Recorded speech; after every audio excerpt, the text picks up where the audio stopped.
નબીરાઓ છે જે રીલ્સ બનાવવાના ચક્કરમાં નિયમો તોડી રહ્યા છે। એકવાર આ દ્રશ્યો જોઈ લે ખબર પડી જશે કે નિયમો તોડવા કે ના તોડવા।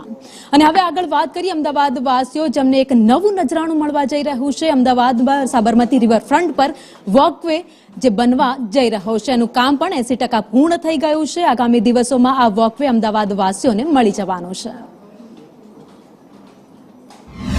સાબરમતી નદીના ફેઝ 2 ની કામગીરી હવે પૂર્ણ થવાના આરે છે, ત્યારે અંદાજિત 850 કરોડના ખર્ચે બની રહેલી ફેઝ 2 ની કામગીરીને લઈને હવે આગામી ટૂંક જ સમયમાં આ બ્રિજ છે તે પણ ખુલ્લો મૂકવામાં આવી શકે છે તેવી સંભાવનાઓ જોવા મળી રહી છે। મહત્વનું છે કે ફેઝ 1 ની સફળતા મળી છે તેને લઈને હવે ફેઝ 2 ની ઇન્દિરા બ્રિજથી રિવરફ્રન્ટ બનાવવાની કામગીરી છે તે શરૂ કરવામાં આવી હતી અને કરોડોના ખર્ચે આ કામગીરીને તૈયારીઓ પણ આખરી ઓપ પણ આપવામાં આવી રહ્યું છે। ત્યારે મલ્ટી લેવલ તમામ આધુનિક ટેકનોલોજીનો ઉપયોગ કરીને આ કામગીરી પૂર્ણ કરવામાં આવી રહી છે। સાથે જ સાબરમતી ઇન્દિરા બ્રિજથી નીકળીને સીધા જ અમદાવાદનું નહીં પરંતુ દેશનું સૌથી મોટું એશિયાનું સ્ટેડિયમ નરેન્દ્ર મોદી સ્ટેડિયમમાં પહોંચવું હશે તો પણ આ રિવરફ્રન્ટના માર્ગેથી પહોંચી શકાશે, જેને લઈને આ તમામ કામગીરી છે તે પૂર્ણ થવામાં આવી છે।